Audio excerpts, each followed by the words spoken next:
all today about the road to supernatural, which is something I live by. And you're going to work through that with me and understand what that means. But it's all about psychological well-being and also the path to holistic health. Holistic health meaning every aspect of your life, changing it, growing mentally, physically, and spiritually, okay? So, humble beginnings. I feel like everybody's story starts off with humble beginnings, right? We hear this so often.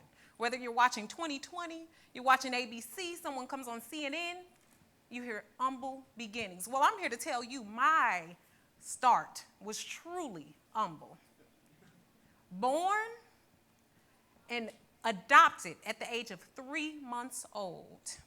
I was in foster homes for 3 months, and my mother adopted me and raised me between St. Louis, Missouri, and Memphis, Tennessee. So those are some cities that are pretty sketchy in being humble. Number 1 city for crime, St. Louis, Missouri. And my mother worked 8 to 12 hours per day providing for me because she was a single parent, and it was unheard of at that time for a single woman with only a high school diploma raising a child on her own and actively adopting that child to take on her own when she barely had that much herself. But she was invested in instilling in me the art and the appreciation of education and being the best that I could possibly be so that I could stand before you all today. She knew my story before I knew it. So I'm going to help you all, again, find out what this psychological well-being is and how I got there. Now, I am a psychologist and a professor, which explains the fact that I love to talk. Now, I get paid for people to listen to me to talk. But it was a hard road getting there. I actually have a sorority sister who was my pledge mom in the audience today, and she knows that road. So standing before you all is a woman who has truly been humbled by education. Coming into school, it wasn't that great. My first year had to be explained away several ways. Why? Because one of those semesters I had a .89 GPA. My mic didn't go out. I didn't say anything before point. .89 GPA. But I stand before you, a woman with 3 degrees. 3. So it is possible. So through this road, I didn't have any idea really of what I wanted to do, what I wanted to be. I just knew I wanted to help people, and I had a purpose in this world. And my purpose would be heard. And it was going to be known, because even as a child, I had a big mouth. And I loved for people to hear me talk. My mother invested in me playing the piano for 10 years, classically trained, which was, again, unheard of coming up where I came from, especially where people were robbing, stealing, beating, shooting. I was playing the piano in our house. So if they wanted to steal something, they might get a bunch of keys. And then on top of that, my mother would, if I asked her a question, I had to go pick up the Britannicus, the encyclopedia. I kind of got scared of asking questions. But she told me, you're going to be educated. You're going to know everything there is to know. And in the summers, I spent summers writing book reports. My mother made the equivalent of book report writing to TV time. And I liked my TV time. So book reports were greatly done in my household because I wanted to watch TV too. And she also taught me that you're watching these people on TV, you need to be getting the education because they're getting paid while you're watching them. Okay? So that led to creativity. Creativity in everything that I was to become. Like I said, I didn't come from much, but I knew I wanted to be more. And psychologically, I had to change my mind in order to get there. I talked about those bad grades. I talked about my humble beginnings. But I had to change my mind to believe that I could be the best I could possibly be. The best I could possibly be. Now, I talked about how I felt I got there, but I had to, again, change my mind to make my body move. And because of that, I became a nationally recognized blogger and vlogger. First off, the Huffington Post made a post about me and how I was blogging and vlogging. I didn't even know about the Huffington Post at the time, and someone wrote me and said, hey, have you seen this article about you? You're a top-known blogger. Wow. you doing videos in your living room, which was the size of a pea, might I add, during graduate school, could get you nationally recognized on TV shows such as Extra, Inside Edition, Jeff Probst's show, The Doctors, HLN and CNN, Dr. Oz, and last summer I was in People magazine for my over 100-pound weight loss.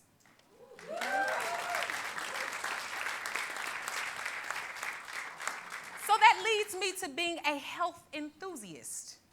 This was me. Over there in 2004, no, that's not my aunt. That's not a friend of mine. That's me. And I embrace that me, because without that me, I wouldn't be this me. That me had a mindset that wasn't quite where it should have been, but it was growing without me knowing. That seems to match. I mean, it seems to rhyme. It was growing without me knowing. I'm going to write that one down for later. However, one rhyme that I will say is on purpose is, in order for me to know my potential, I had to believe in being exponential, okay? And I had to believe that my weight loss was so much more than a number on the scale. It was a journey.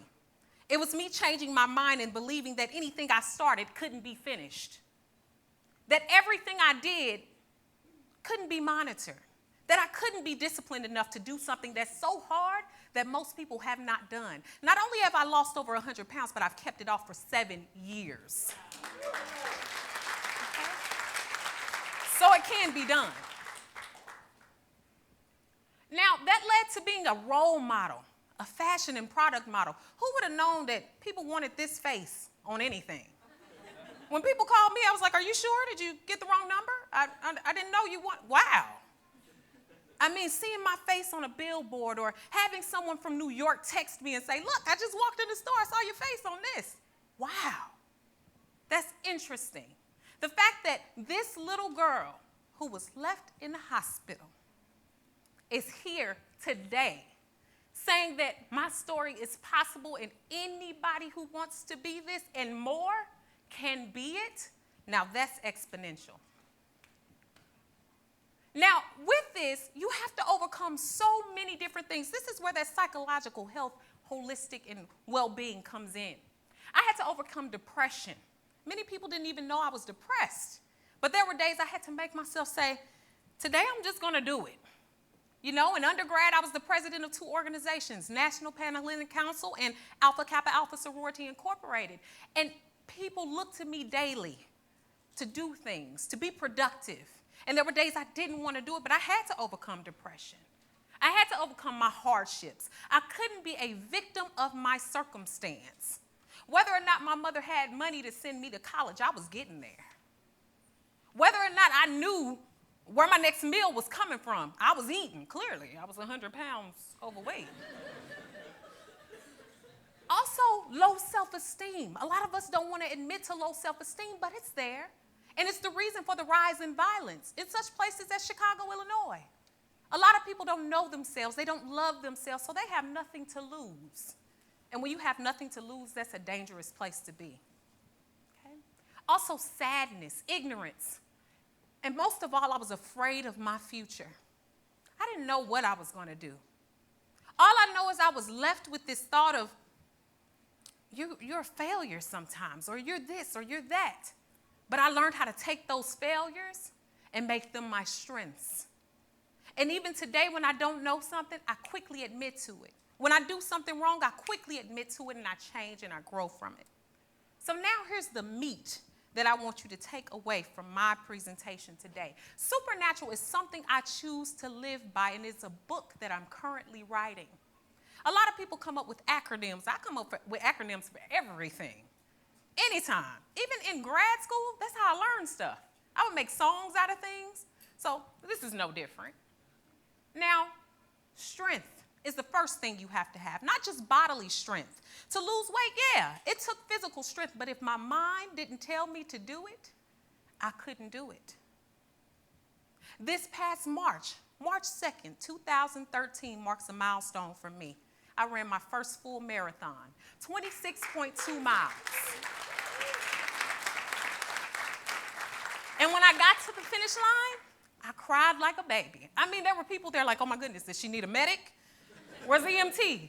They didn't realize this represented a part of my journey, where I had come from, 0.25 miles of running, stopping and leaving the gym because I felt ashamed of being in the gym and being the biggest one, or the one everyone looked at, or maybe I didn't belong here, or maybe I was okay with being overweight. But it took changing my mind to change my body. And then you have to remain unbreakable. A lot of times we break at the sight of anyone telling us we can't do it. One person can tell you you can't do it, while 8 have told you you can, and you choose to take away the you can't do it. You have to remain unbreakable. Stop breaking the first time someone tells you you can't do something. You have to be a powerhouse, and a powerhouse is not a diva. It is not a person who is overly eloquent or full of essence or arrogance. It's a person who knows who they are, has learned from their failures, and has turned those failures into strength. And no matter what, they're going to stand up for what they believe in, and they're going to push through even when the times get rough. Next, you have to stay encouraged and enthusiastic. A lot of times we just don't even know how to encourage ourselves. There were many times in graduate school, being a poor college student with 4 jobs. I worked 4 jobs in graduate school. Took no less than 12 credit hours of graduate work. I graduated with my PhD in 5 years, which is pretty quick. But I was determined. There was no way I was going to allow failure to take me out. Also, you have to stay renewed. Every year during my weight loss, I decided, hey, this year I'm going to be a Zumba queen. This year I'm going to be a Tae-Bo, amazing, strengthening person. Next year I'm going to be a marathoner. And then this year I'm going to take insanity and do it twice, because I'm doing insanity for the 2nd time right now. How crazy is that? So you have to stay renewed in order to stay motivated. Also, you have to have the nerve. Many of us don't have the nerve to be ourselves. Many of us will change our clothes if someone says they don't like them. I've learned something from my mother. My mother has taught me many things clearly. She's a big part of everything I'm talking about. However, my mother always told me, I would come home, Mom, nobody wants to be my friend. She's like, do they pay the bills here? No. Okay. You think about that. Well, it's the truth. A lot of times we think about, and I'll take this another way, we think so much about what other people think about us and not about ourselves. You are a bank. You have to make deposits into yourself. No one else can do that for you. Okay? So you have to have the nerve to be who it is you are and who you've planned to be. You also have to show your aptitude or your quickness in learning. Every failure I'm telling you all about, the over 100-pound weight loss, because before it was a failure. I had tried 3 times before. The 0.89 GPA, the being adopted, coming up in the hood, if you will. I didn't let it defeat me. I said, all of these things I'm going to learn from, and I'm going to learn what I want for my life.